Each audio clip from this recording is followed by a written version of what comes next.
And we are live.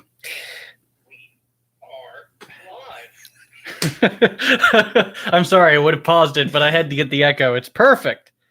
Okay. Lead us in, buddy boy. Okay, so I am currently also posting with links of it because YouTube won't let me pre-register a link. So Professional as always. Well, what do you get? You get what you can, what you want. Hey, Smurf. It's already here. That's fantastic. Finally. Yeah, I know. It's later than we normally go. Well, maybe finally for, it's the fact that we're actually doing the... He's finally free. Finally free! Finally released from the commitment. Oh, yeah. Of watching us idiots talk about a fan fiction. Oh, yeah. And let me post this here. If I can spell, I cannot spell.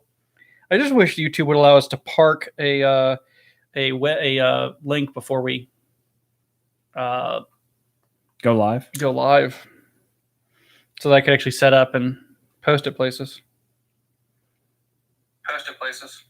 Yeah, post it places. That's what I said. Oh, Lord. So I'll post it to Twitter as well. Okay. We do not have a network error connection, so. All right. Welcome again, everyone, to The Foally of Man, the possibly last episode of the book. We may do another unfairly epilogue, but this is the last chapter of Foally Equestria. My name is Chris. With me here today, Robert. And we're coming to you from the perspective of somebody who watches My Little Pony and has enjoyed it, and somebody who has not. Don't watch it at all. To read the 46 episodes in, and I don't watch My Little Pony. We read the fan fiction Foally Equestria, which is a blend of Fallout and My Little Pony, written by kkat. Mm-hmm. To kind of get the experience. It's very popular within a certain group. So, by the way, you forgot to say welcome every pony. Welcome every pony. Well, then Smliff's here. What is he, a griffin? I don't know, Smliff. What quadrupedal animal of fantasy would you be? I was gonna say, what's your other kin? So I don't realize I actually don't need to leave my phone up to read the comments because we have them in front of your face. Yeah. So how long have we been doing this, Chris? Like this, only a few episodes, so still almost like a dozen like this. Okay. So usually how it happens is we do a nice little bullet point of what goes on in this chapter. Chances are if you are at this point, you already know what happens. If you don't, spoiler warning. Don't start the story here. Don't even go back and listen to us. If you don't know the story, read the story or listen to the audiobook. Yep. Which you can also find on YouTube. Yep, it's free. It's all free. Yeah. So it's all for you, Damien. So instead of me rambling on, I'm going to let Robert take the show. So tell us what happened. It's over. Pip does what she wanted to do all along, and that is become one with the Single Pony Project and save the wasteland. But we have to assume all of that because we don't get before the epilogue. Yeah. Yeah. Right, so at this point, I don't have an epilogue, but basically, it ends not even with little Pip stepping into the Single Pony Project, but in fact placing the helmet on to record her memories. So we find that everything we've heard up to this point is essentially a memory message that she left behind, which we always knew it was like a journal or something. Yeah, but now we understand how it goes, and the last line of it. I guess if I'm going to tell you my story, I should tell you a little thing about Pip-Bucks, which is the prologue of the book itself. Mm-hmm. Ended the same way it began. Mm-hmm. Which is very, very old school. Mm-hmm. Very good. So what happens? But so once Pip gets inside the shielded tower where the Single Pony Project resides, there is a sense of surprise. I mean, she hoped that Spike's Dragonfire would work the way that she had assumed. And in fact, it did. I mean, she was in agony. She was burned to death. In fact, the chapter starts off like, I'm dead. I died. And this is what it felt like. And then when she realizes that she's not dead, she looks around at her surroundings and says, if this is heaven, it's wildly disappointing. If it's hell, it's just boring. It's not so bad. But when she gets inside, she's in a very cold room. It's a cold room, and there's all sorts of skeletons laying about. And in particular, there's one body, though, that's a little bit familiar, that's hardly desiccated at all. It's basically intact because of the coldness of the room. And Pip recognizes in the face of this pony, as she is musing over the mysterium of dragon fire, that it looks a little bit like that Enclave soldier that was burned alive in the cave. Mm-hmm. But we also find out as Pip tries to access, there's a room with a cloud lock on it. And here she's thinking, well, crap, I've gotten this far and I can't go any further because the cloud spell doesn't affect my telekinesis, just that I can walk on clouds. When all of a sudden 3 large screens on the wall in front of her burst into life with the image of Nightmare Moon, threatening her to leave now, to go away. Yep. And essentially, Pip says, I've come too far. I'm not going to leave. And you're just a security protocol. And so she pursues forward. And so the AI, or, Nightmare Moon, takes turrets and focuses it on her. And I can't remember what exactly it is, but she notices that there may be another way into the room. Does she start trying to hack the computer?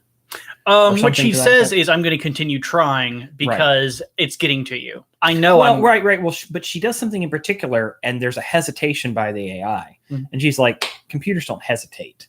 They have programs. You aren't Nightmare Moon because I know she's dead. Yeah, she's dead. I found her corpse. I know she's dead. And it's at that moment that the image changes from Nightmare Moon and the image of Celestia comes forward, which, as I mentioned before, I kind of had a little bit of an inkling of, where is Spike's fire going to send her? Because traditionally, his fire sends people and things to Celestia. Mm-hmm. I think you can go back to the last episode, and I did say, where's Celestia? Mm-hmm. But in fact, it's Celestia, but not really Celestia. It's an imprint of Celestia. It is her mind downloaded into... Along with her soul. She learned how to imprint her soul as a soul jar onto the machine because, and of course I said that I was going to have you explain it, but I guess I'm just going to have to because I can't sit by here and not say anything. Yeah. When Rarity had tried to burn the book in Dragon's Fire, it sent it to Princess Celestia, and Celestia had seen the book and began reading it, and I can imagine the book played on her fears as much as it played on Pip's. Right. And so what is Celestia's fear? Losing control, losing her nation, and losing her life. And it said, I can grant you ways to overcome all of these things. Yeah. Live forever. Well, and in fact, it was in her greatest moment of fear. So she describes the scene of her sister's death. Yeah.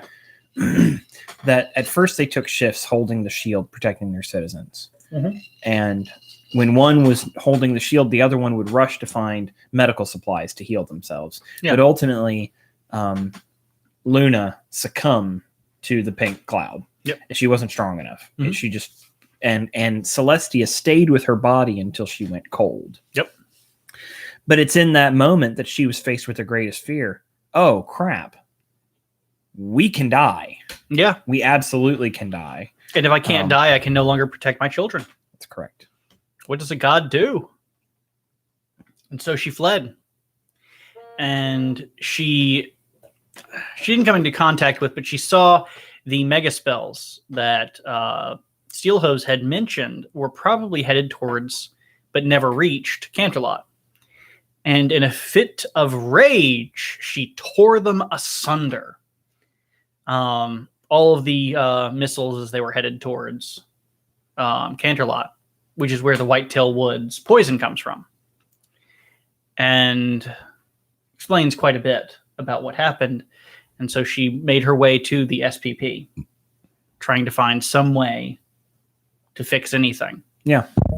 But To bring stability back to Equestria. Yep. I But almost said the wasteland, but at that time it wasn't the wasteland. not yet. Not yet. But all she found was the machine. And she knew that she could put a copy of her mind in there as an AI protocol, but she could also imbue it with her soul. And by doing that, it put her consciousness into the machine and allowed her to act as herself in the machine. But she couldn't communicate with anyone. Nope, because the machine was locked away as part of its security system. It was locked away from the rest of the world, so all she could do was watch and listen. And eventually she could no longer watch. Mm-mm. And it was the events at Friendship City. But it was relatively recently that she stopped watching. When Friendship City was attacked and she saw the fires of war rekindle themselves, she couldn't take it anymore and she flipped the switch. But she had seen everything up to that point. Yeah.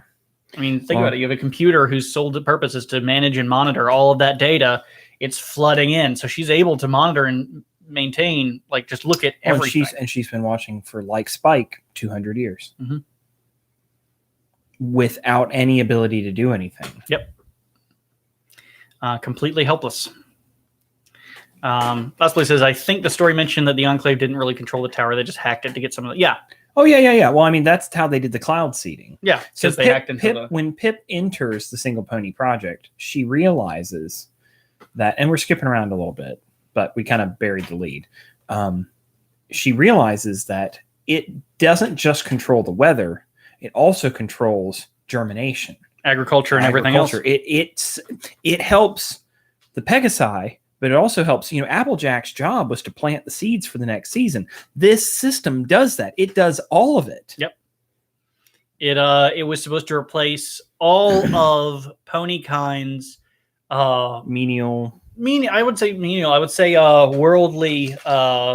worldly jobs.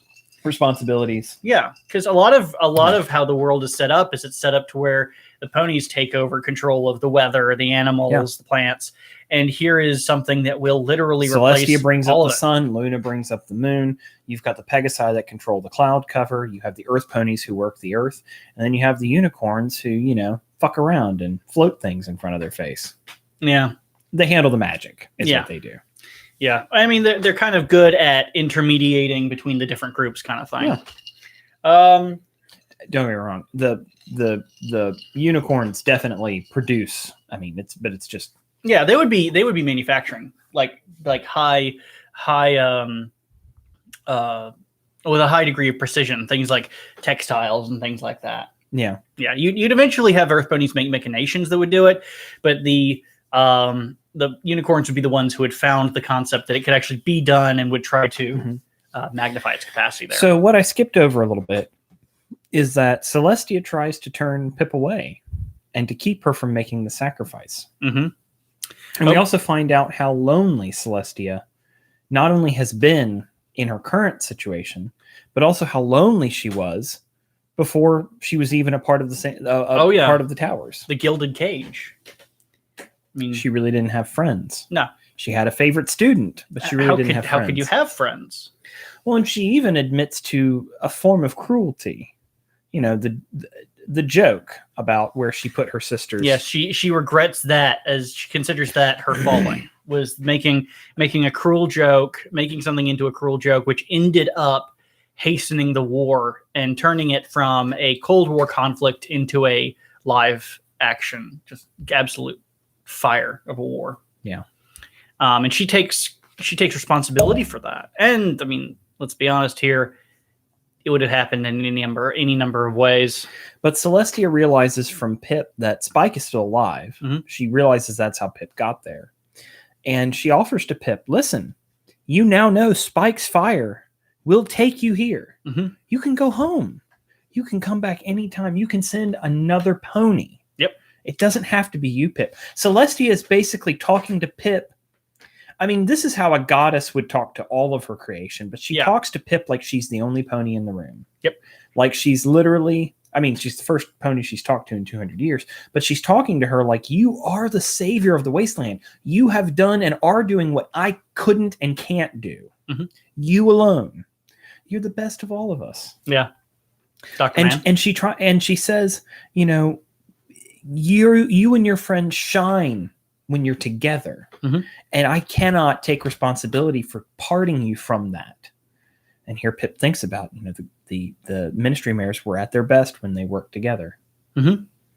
So, but Pip basically says, this is what I have to do. And Celestia makes Dragonfire appear. Yep. And says, you can step into this. You can go right back. You'll be burped by Spike into the world, and you'll be fine. Yep.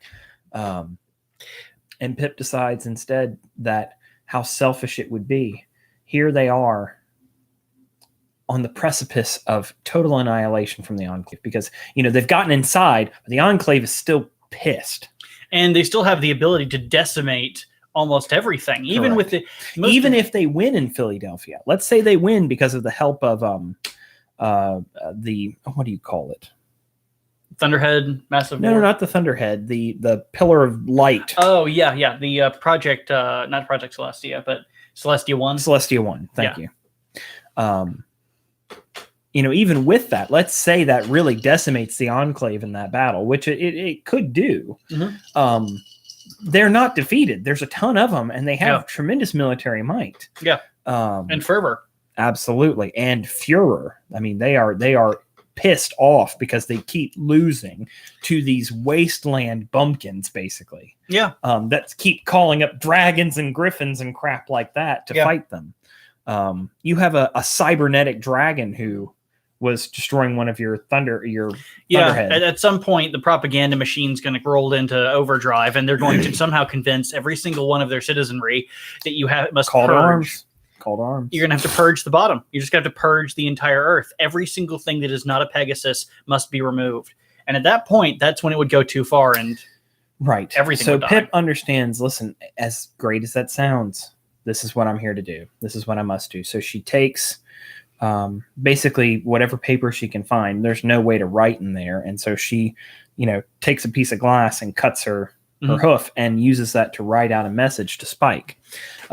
Pip even mentions, you know, with the pain of being burned alive, a little glass cut is nothing at all.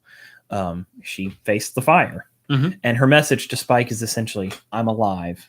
I'm okay. I'm okay. But I must leave. Yeah. I have to go. And you need to go too. Yeah. You need to get out of here. To give him some peace, because here she's thinking he's got to feel like shit for burning her alive. And just, she attached it to the clipboard and threw it through because, and she even mentioned in the, this is even mentioning in the chapter of Calamity and Steelhooves, talking about stubbornite that the clipboards are made out of. So yeah, no kidding. It does make you, the usefulness of a clipboard in the wasteland. And yet they're everywhere. But anyways, once Pip tosses the note in the Dragonfire, like, you know, any god, it's kind of funny. She's like, you passed the test. You chose wisely. She also says, look, that was meant for you. It wasn't meant for a note. And Pip's like, I know, but I've got to stay. This is what I've got to do.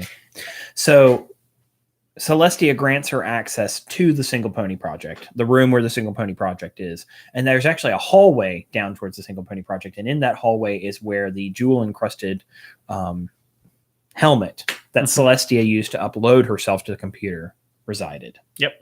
It's gem-encrusted. It's blinking in lights. And there on the ground are Celestia's bones. Yep. And Celestia asks Pip, makes a request of Pip, would you do for me with my remains what you did for my sister? Yep. And of course, it takes Pip a while to figure out how to burn them because, you know, got to find something to use it. Yeah. Clouds don't make great tinder. Right. But she does burn the bones and even collects the other skeletons and has a separate pyre because she believed the goddess deserved her own funeral pyre. Oh, yeah. But yeah, and then essentially walks into the chamber. I'm missing a part where she asked to be able to see all of her friends. Yeah. And we find out that Pip had been watching a lot of the battle through those scenes. seeing Reggie come back, thinking she was dead. And we also see the power of the observation tower. You can literally see and hear anybody at any distance. Mm-hmm. It's like you're right there amongst them. Well, if you're going to be seeding the ground, you kind of have to figure out what's going on at any given time. So it makes sense that you would imbue it with that kind of ability. Yeah. And then Pip figures out, I need to leave some kind of a message behind. Mm-hmm. She asks in the Single Pony Project, will I be able to communicate with them? And Celestia says, this facility currently does not have that capability. It can be repaired, and you might have the ability, but currently I can get no message. Well, and she even says, perhaps the skills of a toaster pony. Yeah, toaster repair pony. And the thing is that Pip also needed to have a way to explain what happened, because there's so many questions left. And she was thinking that maybe if she could get word out as to what her experience was, she might be able to turn more people to the cause of assisting that purpose rather than opposing it outright. She's the spark. Mm-hmm. Pip is the spark. So she takes a turn in watching all of her friends who were left. Even sees Homage, who realizes who Pip is and looks up at the tower and says, I love you. Yep. And just looks around and decides it's time to record. So she puts the helmet on, and that's when we get the that's where effectively the last chapter ends, is with her saying, it should start with me talking about Pip Bucks. Yeah. Which is a reference to the It should also be said, in this fray, this fracas, Pip has no concerns about doing this because this system was designed to download an entire lifetime in hours. Yeah. And so 6 months, however many months it is, it's 4 months. It's a short time frame. I think it's right? just 2. Okay. Yeah, it's a very short time frame. 2 months would be minutes. Minutes. And she even says, I'm going to factor in some time in here for editing and adding other stuff. Little Pip has no idea what she's getting into. I can spend an hour editing my ass. Yeah. She has never worked with an LA. It took an hour to write, so it should take an hour to read. Wrong. You're not late. We're still talking about it. So Celestia even heard the radio from around the beginning of the story where the father and son ate the bad apples. Yep. Yeah, she could get radio transmissions. In fact, the radio transmissions is how she initially found out about Pip. She wasn't expressly watching Pip. She just kept hearing about this and started watching. Which meant that Watcher was not the only one who snuck up on her and watched her while she was going in the alley. Yeah. What's craziest about Celestia is that you have no way of knowing when she's watching you. Watcher, there's a little sprite bot hovering around somewhere. Yeah. So. And that's the story. That's the story. I will mention one thing. Very early on, I said, there is a thing that I realized kkat did, which is so interesting. I didn't realize it, and I've never heard really anybody talk about it. Yeah, I'm sure a lot of people have mentioned it, but I just never saw it verbosely mentioned. But I wanted to wait until we were done so I could mention it to you. Yeah. So, what is Celestia? She's a goddess. There's another term for it. A title. There's another title. Okay. What? Princess. A princess. Okay. Where was she in the story? What do you mean? Like in the entire story, where was she located? Canterlot. No, I mean in Fallout Equestria. Navarra. She was located in the SPP, right? Yep. Would you not say the Single Princess Project? Nope. Would you not say that the princess was locked away in the tallest room of the tallest tower? I realized that, and I'm like, oh my god, she pulled out the oldest trope in all of fairy tale history, and I had no fucking clue. So what you're saying years is that later. This entire story is an allegory for Sleeping Beauty. Yes. And Pip is the prince. Yeah. There were dragons. There were dragons. God damn it. It's one of the oldest things. It's like, I am so... I can't believe... I know somebody else that this is when kkat is like, yes, of course, that was my plan all along. Yes. How did you know? Yeah. There's also another thing. The goddess in the high It's more tower. recent. So I was thinking about this. I already told a couple people. So you notice how Chris, you hit on something there. Yeah, I know. Nobody ever talked about this, and I was like, oh my god, I can't believe it. Okay, so Pip. We need to get you a tinfoil hat. So Pip's going to be stuck in a stasis chamber, right? Yep. So she Which has I to assume is kind of like Mr. House's suspended animation. Yeah.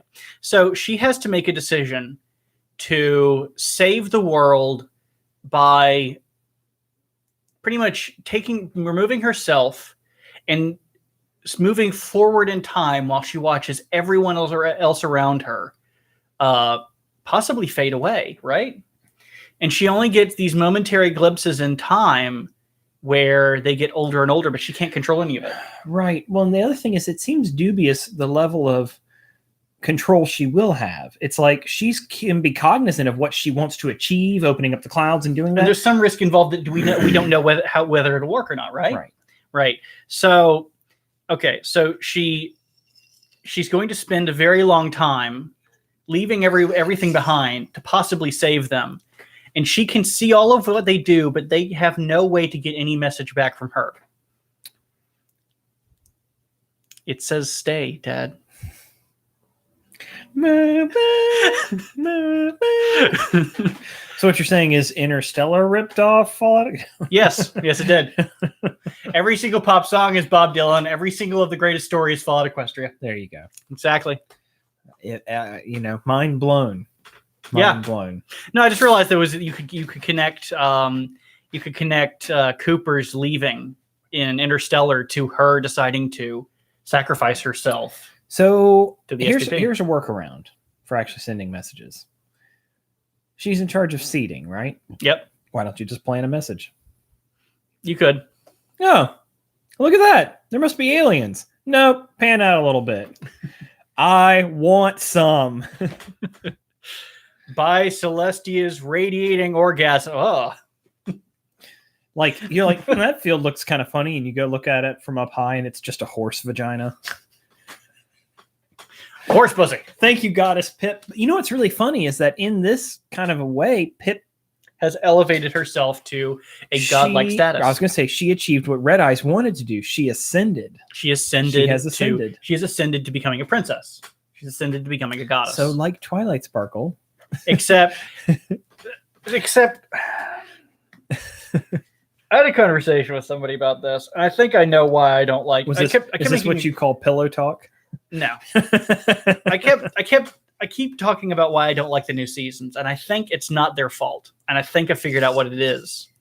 Because I kept thinking, I was like, why? Why don't I like it? I don't like it. I can tell you I don't like it. But I don't like it. Well, think about it. This Moon Blaze, that is a horse vagina that's going to be in the ground for a very long time if it's trees. Permanently emblazoned. Yeah, I guess I'm seeing her doing more planting of like corn and stuff. They do eat things other than apples. Yeah. A horse cannot live by apples alone. Yeah. Hey. So hey is for horses, Chris. I was thinking about what about the show that I just can't enjoy anymore. And it's that it's lacking suffering. The show completely lacks challenge. Sure, there is a certain amount of challenge, and there's an amount of loss to it, where everything at the end of the episode, sure, there's some cliffhangers, but nothing's ever actually permanently lost. Right. Nothing's permanently ever taken away. It's always happy. It's feely. It's go get them good lucky. Was the early show not that? No, it was, but that's the thing is I was wondering why the difference was, and I've realized what it is. You're bitter and old. It's the story. Fallout Equestria ruined the show for me. Interesting. Because so you finished Fallout Equestria and you couldn't enjoy the show anymore. Yeah, I like it. I just couldn't enjoy it because there was no amount of the show never really expresses any kind of loss.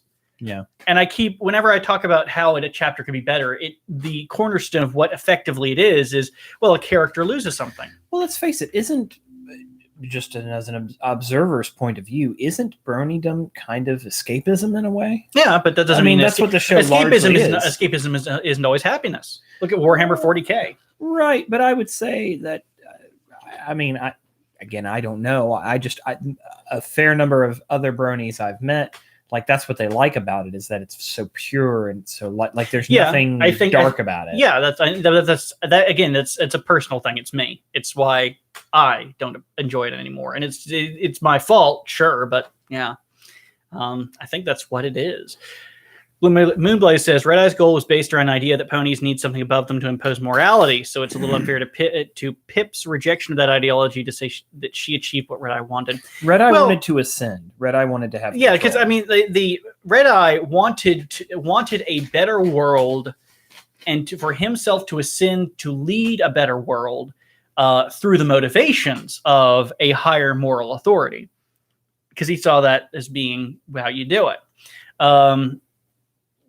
That's an ends and means kind of thing. And she does, in a small part, want to be what Red Eye did. Because Red Eye always, the entire time, justified what he was doing because he wanted to make the world better. He wanted to remove the death and disharmony from the world. And how he did it was by creating death and disharmony. Yeah, he was a rat fucker. But, I mean... Yeah. But that's just the thing, is there's shortcuts and correct ways to do things. And the correct way is to... burn yourself alive to meet your God so that they can elevate you. There's a terrible moral to a story, but yeah. She doesn't dictate anything to anyone. Well, I mean, technically... I'd say she's actually kind of bossy. I mean, she technically is dictating something to somebody. She's telling the Enclave, you don't get the Cloud Layer anymore. Yeah. Which, let's be honest, they need that smack in the face. Yeah. But she is dictating it. Well, and let's also say, too... let's say that Pip doesn't have full control while she's in the system. Even if the system just were to go into what it seasonably should automate as, that destroys the cloud cover. Yeah, just in an unpredictable way. Yeah. So for the Pegasi, you kind of hope it's in a predictable way. Yeah, because she said herself that she doesn't want to plainly remove all the cloud cover because that would starve the Enclave, because the ground does not have the food supply to maintain the population level of the Enclave, so they have to keep some for the Enclave. However, she can now, whether she does or not is never explained in the story, in the epilogue or the afterwards or anything, but she totally has the ability to force the Enclave by weaning them into the hands of, or hooves of, the Earth ponies and unicorns below, by saying, look, I'm just gonna start taking away more and more of your land each year. Either you get along or you'll all starve to death, and you can start killing them and I'll remove all of it at once. Yeah, the ponies have to work together again. Oh yeah, last place. She wants to integrate the Pegasi. Exactly. She wants to take every single possible one and bring them all in. What we're saying is that we have to get rid of the Pegasi master race. Yeah. Well, the master race mentality. Yeah. Have you read the epilogue and afterward yet? He has not. No. You told me we were just covering this chapter. We're just covering this chapter. We just wanted to cover this because I wanted to get a live reaction right after this. Finish the chapter, hit start on the stream. Yeah, we literally hit record on the audio for this as the chapter was ending. Yep. Moonblaze has an important question. Or is that, I think that's reference to the important question. Oh. The epilogue, it just kind of re-solidifies what we know, what we're kind of speculating here. They do get communication back up. Well, that's nice. And they do explain that the cloud layer is working. And it's done so as a radio broadcast. And the afterward, we probably may do another follow-up show too, because there's a little more to the afterward. But all it does is kind of explain.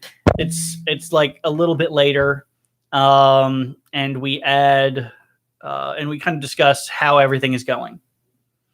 And then, yeah, and I mean, I don't want to ruin anything, but I don't think there's much to ruin, because I'm just going to say that it ends on a kind of a cliffhanger.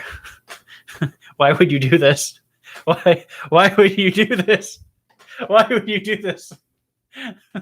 It's so cruel. Leaves you wanting more. The whole story leaves me wanting more. Leaves it open-ended. Yeah. Because if I remember right, the afterwards has a comment about, oh, and there seems to be a rise of raiders in the West that are gaining more power, and we don't. It's like, oh, more, please. Not really cliffing. The new Canterlot Republic shall battle the raiders of the West. So yeah. Not really a cliffhanger. I don't know. Considering where we leave, if this was the actual end of the book, yeah, I'd say that's a cliffhanger. Yeah. It just kind of make you wonder, like, well, I mean, we find out that everybody's okay for now. We find out. Well, the very nature of the story is that it is her mental recording, so it cannot be in its completion. It cannot be anything but. But of course, the whole Gardens of Equestria creation kit. Yeah, it's referenced but never executed. Mm-hmm. So we'll probably do the afterwards as well, and just do a little follow up. It makes kkat a good auteur. Yeah. To ask a question that does not have an answer. Yeah, that's part of making a good story. Is you never want people to feel completely satisfied. You want them to feel like you don't eat until you're full of pain. You eat until you're satisfied. But now, maybe you want a little more. I would assume that some of the derivative works of this piece do explore some of the aftermath. Yes, a lot. That's probably what drove them to write them. Yes, because I mean, even in the last chapter, she says, "Well, we never figured out what happened to Rainbow Dash, but maybe that's okay." It's like, and I don't remember. I mean, I wasn't there for the very beginning, so a lot of the events that transpired are a little bit of a mystery. But I feel like kkat actually said, "Hey, if you want to go ahead and write something, go along, just do it." And so a whole bunch of people did. So let me ask you this: the story as a whole. Let's go back and, as not including some afterwards, we'll do later. Just let's look at the story as a whole. Sure. What did you think of it? I really enjoyed the story. I mean, that probably became evident about a third of the way through the show.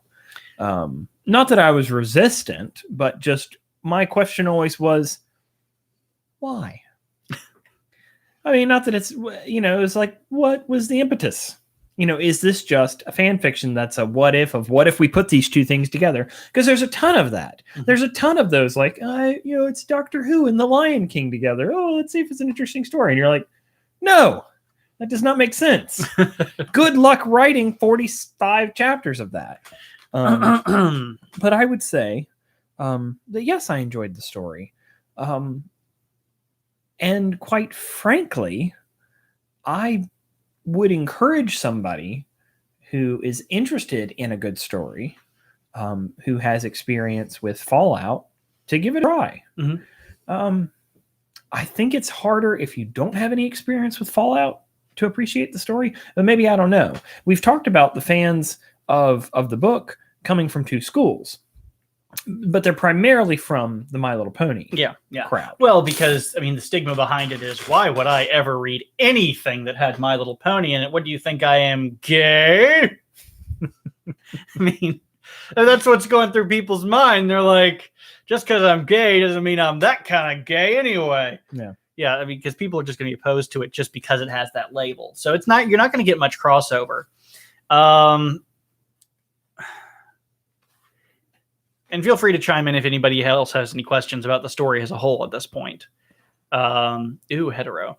kkat says, I had people wanting to write side stories as early as the teen chapters. I told everyone to hold off until chapter 21, and they can go nuts. I originally started writing the story for Fallout fans whom I wanted to share why I liked MLP with. Which is an interesting sell, because I don't think you're any closer to wanting to watch MLP than you were at the beginning of this, are you? Not even a little. So, well, kkat, you failed.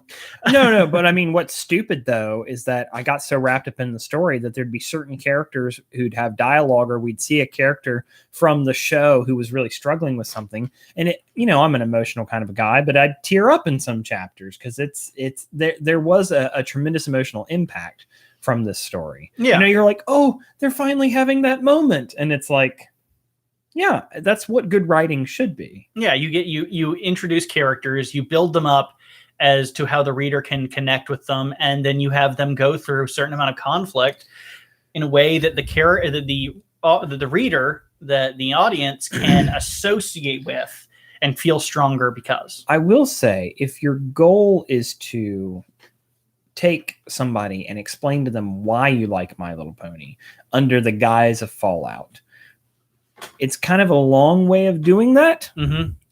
If there was a more succinct way, I mean, one of the things that caught me early on is that, as cheesy as they are, your favorite part of the show, the puns are a great way. I was listening to the last chapter, the beginning part with Bree in the car coming back, and something came up that, she chuckled at, and and it was pun they use over and over in the book, so I didn't hardly react to it. But she just thought it was so funny. Oh yeah. The wordplay is great. Wordplay is always great. Let's see. This book addresses very human problems. Yeah. Oh yeah. And things that everyone's struggled with. I mean, can you live with yourself after making a life-changing mistake? Yeah. Can you? The problem, I think, is that if I were to go watch the show, I feel like I'd be underwhelmed with who the characters are in the show because they're so much more interesting here.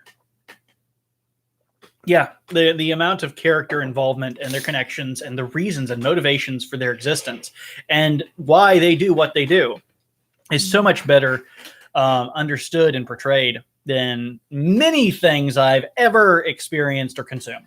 I think it's safe to say kkat is a much bigger Fallout fan than you and I are combined, and a much bigger My Little Pony fan. Oh, I know she's a bigger My Little Pony fan, yeah. I mean, the fact that I have almost given up on it at this point and say that I can't enjoy it because there's no suffering in it, while everybody else is like, "This is great." It's like I can't. I don't know if I can continue to. I call told myself you, I'm with the tweets on the Twitterverse, and I do see some MLP people who are not big fans of season 8. Well, I mean, yeah, this is kind of a phone-in concept. It probably doesn't help that the show's bounced around networks and networks staff and changing and that happens. I mean, it's been it's been what, 11 years, 10 years, and we're just now getting season 8. Maybe 10. Yeah. No, it hasn't been 10 years. No, because it came out in 2011, right? No, it had to come out before then. 2010, 2011. I want to say it was then. All right, look it up. Pull it up. What year did the new My Little Pony come out? I could have sworn it was older than that. Because I remember you being into it earlier than that. Well, the funny thing is, it couldn't have been 10 years ago, but let me say, no Wikipedia, but okay, I'll deal with that. Episodes. This should have the 2010. Okay, 2010 8 years. 2010 to 2011. I can actually show you the exact date that I got into it, which was this one doesn't actually have the date. Oh, no, it does. Okay, it's going to be Feeling Pinky Keen, February 11th. That was the very date that I started watching My Little Pony, because I watched it the Saturday when that episode came out, which is interesting. So there you go. Yeah. What got you to watch it in the beginning? Why? Just people talking about it. Like you hear rumors go back and forth on the internet. Oh, there's this new thing. There's this new thing. And so I was like, I'll give it a shot. Because I've seen kids shows before that I didn't hate, or I saw a couple episodes and I was like, this is nice. And then I usually got tired of the concept. Yeah. And so I watched Feeling Pinky Keen. It came out that Saturday. And I watched about halfway through and I was like, okay, I have no idea who any of these characters are, what's going on, or what's motivating them to do though. So the first season is I shouldn't say it's very episodic. Not episodic, sorry.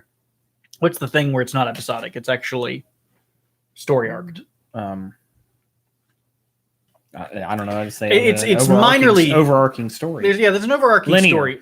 Linear. There's a linear overarching story in the first season. It doesn't make a great impact on all that happens within it, but it does have some underlying tones with the gala, where many of the episodes are focused or have some part to do with everybody getting ready for the gala that happens at the end of season 1, which is a great way to sell a show. It's like, oh, by the way, all these episodes, they're leading up to something. From clips you've sent me here and there, it seems like the show devolved into a series of pop culture references. Not fully. Not fully? Not fully, no. It did a bit. I remember the word that Bree reacted to. Foolishness. Foolishness, yes. Foolishness. That actually was from the first episode, I wanted to say, or was it the second episode? It's when Nightmare Moon reveals herself. So it's like at the end of the first episode or at the beginning of the second one, where she says, "You fools!" It's like, I can't believe they did that. Terrifying Nightmare Moon. Let's see. Let me go back and read some of these. kkat says, helps to understand that I was part of the Fallout modding community, which I was known for writing Fallout stories. So she was already established in that. Mm-hmm. Moonblaze says, your hard-won skill with character writing shows through, not to mention attention to detail in the world. I can't read I can't read so many side fics for how they deal with stable tech. Probably in a poor manner because he's a sigh. Yeah, well, I mean, that's been my experience with fan fictions. Most of them are awful. Yeah. Well, they come up, they have a concept and they shoehorn the concept into the characters. Well, they just start Or the world writing. space. They have no plan. Well, I mean, part of it is what it comes down to. It depends on how you're writing for the first part. Because if you want to write something that has a reveal, you start at the end and write your way backwards. But if you are working with something that's more like an epic, because Fallout Equestria is more of an epic than it is a reveal. You start out with a few characters and you figure out what happens next, and you try to play around with their roles and how they work with the world. And so but the thing is shoehorning a concept in and forcing everyone to work around that concept. It doesn't really work out that well. You can make it work, and you can make it work really well, but it will always stand out as a fan fiction. It won't stand out as a solitary kind of singular thing by itself. This is a story that I honestly think, aside from a few points, which is the reason I wanted to even start this with him, is that you could pretty much just put this thing on a shelf somewhere, and somebody might buy it. A lot of people might buy it because they would just enjoy it for what it is, because it's written really well, and the concepts there don't come from some kind of predetermined position, and they don't try to go ridiculous with the concepts. Let's see. Talk about the beginning of the show. Last place says, I wonder if they'll do a Gen 2 of Rainbow Bright. The new Voltron on Netflix is interesting. I'm not sure how to feel about the next generation of MLP. Gen 5, I think is going to be right in. I really feel like they're going to go with what Gen 3.5 was. If you'd ever seen that, where I don't think they're going to be that lazy, where it's Gen 3.5 was literally probably one of the more terrifying things I've ever seen. It was small puppeted, like flash animated pony babies with diapers that never talked and had large soulless eyes. Like they would speak, but their mouths would never animate. So it was like they were telekinetically speaking into your mind. Huh. kkat says, I use a connect the dots system for writing. From the beginning, I knew what the overall picture would be, and I knew a lot of the major points in the story. The dots, as it were, I started writing the first, aiming for the second. Yeah, that works. Yeah. So if you think about like TV show writing, that's basically what you do. You have an overarching outline, and then you have episodes you need to fill. Yeah. You had mentioned this before. Here's the 5 important episodes. Everything else is a throwaway, and those stories are interchangeable. Yeah, but here's the interesting thing. Is that we mentioned before that kkat wrote this almost as though it was a transcription of a visual piece. It's written very visually, so that it could be very easily transcribed to a visual medium. We'd mentioned that. Sorry. I think that actually helps it in some regards, because partially because we now live in a far more visual society. It helps kind of connect the gap between written and visual mediums. But yeah, So one of the sad things about this is that due to the nature of the audience, due to the nature of the content, due to the nature of the cost and the fact that it's 2 independent licenses other people own, it's never going to see that kind of light of day. Actually, if I remember correctly, Bethesda would probably not nearly have as much of a problem with it as Hasbro would be wanting to take whoever did it by the neck, and split their head over a log. Pretty much, got to get their money. Yeah, because Hasbro is concerned with only one thing, and it is money, and it's just money. Agent MLP 412 says, finally. I also realized I was going to look up the last episode and see if there were I've got the questions. Oh, okay. I do. Okay. Yeah, Omega basically says, what would you and I do if we were dropped into this universe? What would be our priorities? What would we realistically be doing to survive? That's a tough one. You have to find somewhere. We've kind of covered this when we've talked about what kind of a pony or what kind of a creature we would be in this universe. Well, I think the best thing is to literally go after Watcher's advice from the beginning of the book, which is find a weapon, find armor, find friends. That's it. Find a weapon, find armor, find friends. Just don't find Raider armor. No. But that is how she found a friend. That's how she found a friend. Her first friend. Mhm. Ever. Yeah. It's really upsetting. Poor Pip. That's part of what makes her such a connecting character. Is she's so pitiful. You just want to pick her up and give her a hug. Will you do Project Horizons next? Probably not. Next up on the docket, we were going to talk about this. Next up on the docket is going to definitely be not the prequel. What's it called? Origin story. Origin story first. And we'll probably fiddle around with probably doing Pink Eyes after that, and learning how to use restroom with your new bodies. Oh, I thought they meant as us. If they meant as ponies, then I mean, pretty easy. All you do is just spread your legs and just let it all fly. Yeah, you don't have to worry about anything. It's great. Anywhere, anytime. Don't even need toilet paper. Yeah. It's a rather filthy society. Yeah. Origin story is kkat's kind of prequel follow-up thing that she's wanted us to read. I haven't read it, so I'm just gonna be exciting. So I'm interested to see how that works out. Yeah. And then, like I said, we're gonna be doing Pink Eyes, Guys of Chaos, simply because those two are. First one's definitely iconic, and the second one is really great. I would do Murky, but something tells me that you don't need to be taking any more antidepressants. I beg your pardon. I don't have any antidepressants. I mean, you don't need to be taking like bottles of Zoloft because holy fuck, Murky #7 is the saddest thing I've ever fucking read. Oh, it's not bad. It's really good. That's the problem. Is that it's really good writing and the characters are really wonderful. And then all this shit happens. Like it's about this poor little pony who was born as a slave. Right. And he's continuously beaten up and pushed around. And like at one point, even though they're trying to watch him to monitor to make sure, because he's in Red Eyes, Philadelphia, to make sure that he's not being beaten up too bad, they watch him. But that just means that his slave master just gets a hose and starts like pressure washing him up against a wall so that it doesn't leave any permanent marks. And it's like, good God, can't catch a break. Could you tone it the fuck down? It's too damn sad. Rainbows and sunshine. Yeah, God. As long as you're willing I couldn't do it. So yeah, I got to about like the third or fourth chapter, and I finally hung up. I was like, I am so finished with whatever is going on here. Let's see.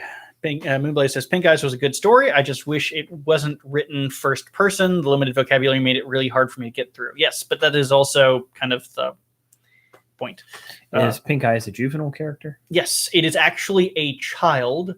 It is a foal who was put in this hazmat suit. I do recommend another episode to cover the epilogue and afterward. Okay. So yeah, we'll probably do a Weedle follow-up. But it was a foal that was put into a special hazmat suit that got knocked out in Canterlot and became a Canterlot ghoul in a hazmat suit. Gotcha. And is kind of roaming the wasteland looking for her mother. Are you my mommy? 200 years after the fact. Yeah. So yeah, no, they do reference that very heavily, but she's also still in control of her mind.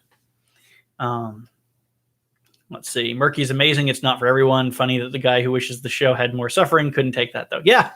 Because the problem with stress, with tension, is tension needs relief. It does. You have tension, you have relief. Anyone who knows anything about classical music this has been drilled into their head a million times. It's tension and relief. Tension and relief. If you don't have relief, you have Requiem for a Dream. Yes, and it's never ending. And that's the thing is like there's a balance between no suffering and holy crap, can you stop just puncturing his body with rusty nails now? It's been like an hour. We need to go. At a certain point, you don't care anymore. Yeah, and that's the problem with Murky is that I stopped caring, and so I was like, I need to put this down.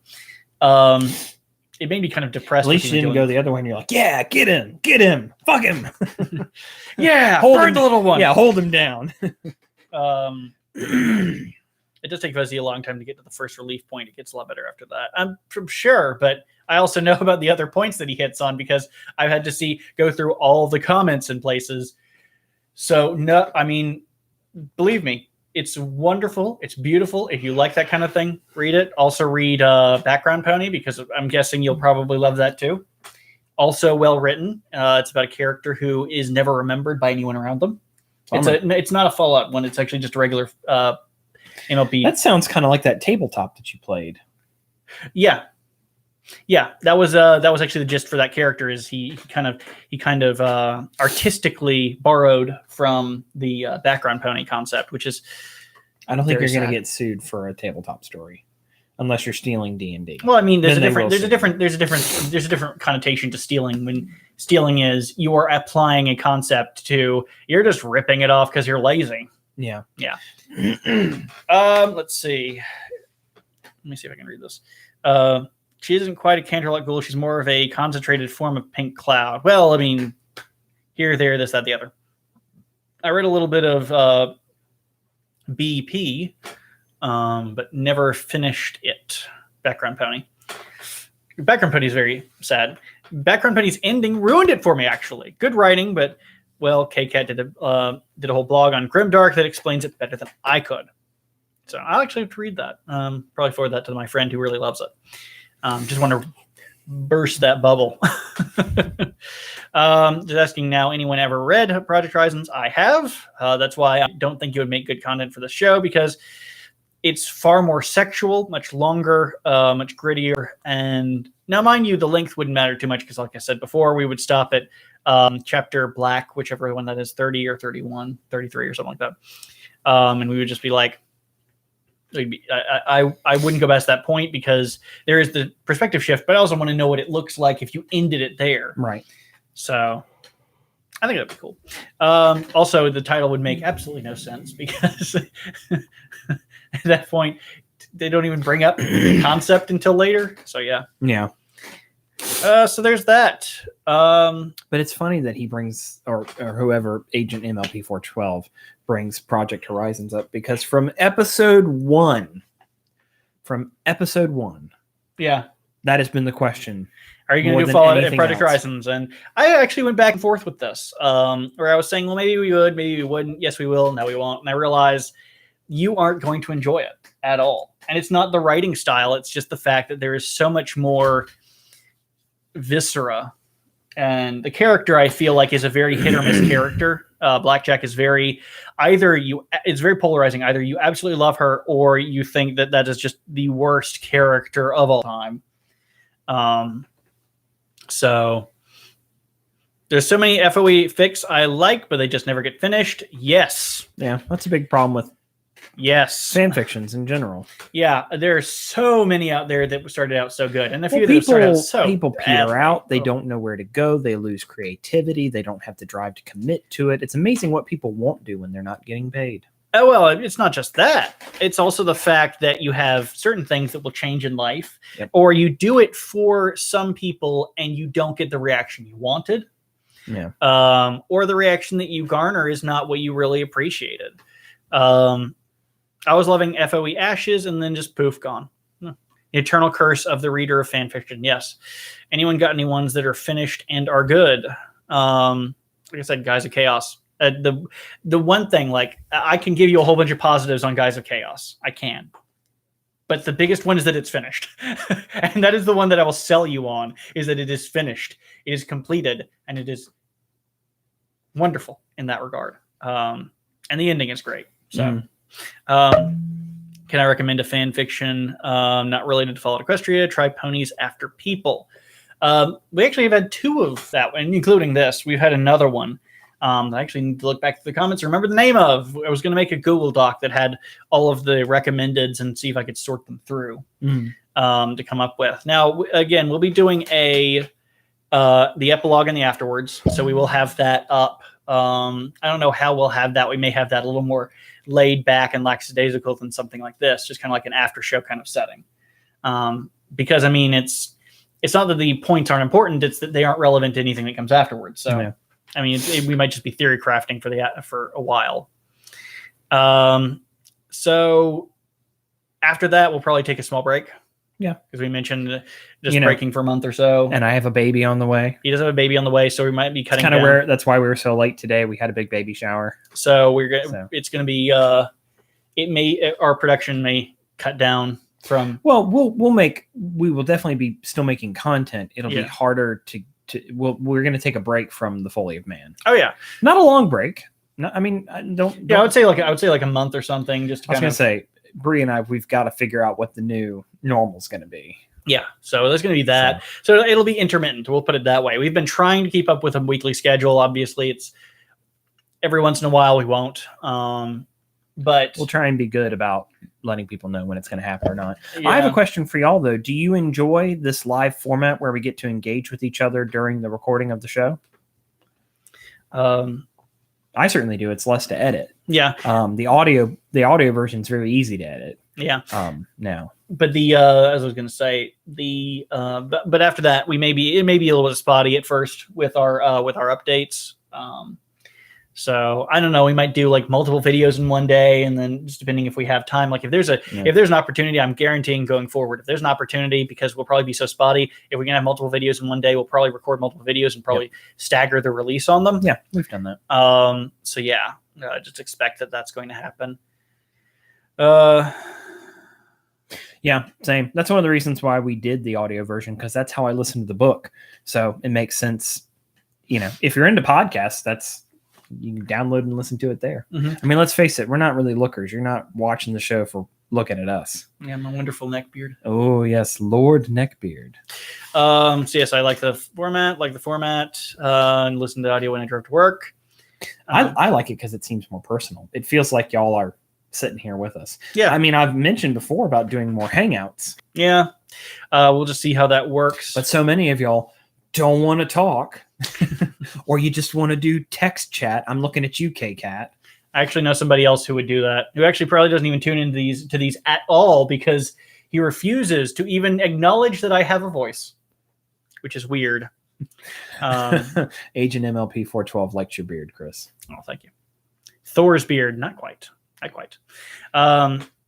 Show is nice to join into the conversation there. I like the attention, interaction. I like the interaction.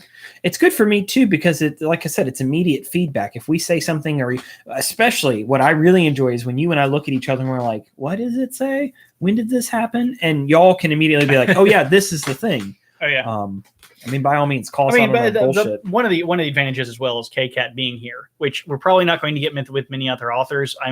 If I do a fan fiction, I might ping the author and be like, hey, you'll just want to show up and hang out with us while we do this to kind of explain your thinking on this. Because that's the advantage of doing a live stream is kkat. While we're saying something, you can go, oh yeah, I meant to do that. Oh, sorry, that was a mistake. Oh, that was a reference to this. It's been really nice. It has. It's clarified a lot. Especially since she wrote it 7 years ago. Clarified or butter. Started writing it a little over 7 years ago. Mm-hmm. And she said she finished it December of 2011. Something like that. Yeah. So.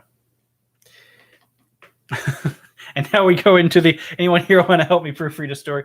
There are places you can ask for that, which are probably, I'm going to be honest, probably a little better, but I mean. Ladies, gents, gentle ponies. Mm-hmm. It's been quite a long day. It has. And we still have stuff to do. Thank you so much. Your entire living room is filled to the brim with baby stuff. It is amazing, and we are truly blessed. Remember, you can always email us at cvpbch@gmail.com. You can find us on Twitter at ChriscoCast. You can find us on YouTube at youtube.com/ChriscoCast. Yeah. You can also listen to the podcast on Google Play or iTunes, of course, The Foally of Man. And you can listen to it directly at follyofman.libsyn.com. I think that's all of our links. Thanks for all the support. Mm-hmm. Thanks for being here. Tell your friends, and I've said it before. If there's something you want us to talk about, if there's a movie you think you want to hear our perspective on or a rant on, just let us know. We like movies. However, we also like telling you that we hate movies. It takes a lot for us to be happy. But we still enjoy it, even though, like when we watched Rises, I mean, we kind of both kvetched for days and days and days, and then still came out of it going, yeah, it's still a good movie. There's a point there. We did not make a pony pun of the week. Nope. And we have not named a most valuable pony. We know who the most valuable pony is. There's only one. The most valuable pony in the last chapter has to be Little Pip. Has to be Little Pip. Because most valuable pony of the book. And then as for pony pun, we gave the pony pun. We sacked it early, right before retirement. Yeah. But don't worry, the pony pun shall return in Her Majesty's Secret Service. Ah! And there it is. That was the pun. Her Majesty's Secret Service. Love y'all. Thanks for being here. Thanks for supporting the show. And we will see y'all for the last time of season 1. Yeah. With the after show. Not the after show. The what's it called? We The might as well- epilogue. Yeah, we might as well just call it an after show. The after show of after shows. All right, y'all. Have a good week, and we'll see y'all next time. Bye. Oh, yeah. For Chris, I'm Robert.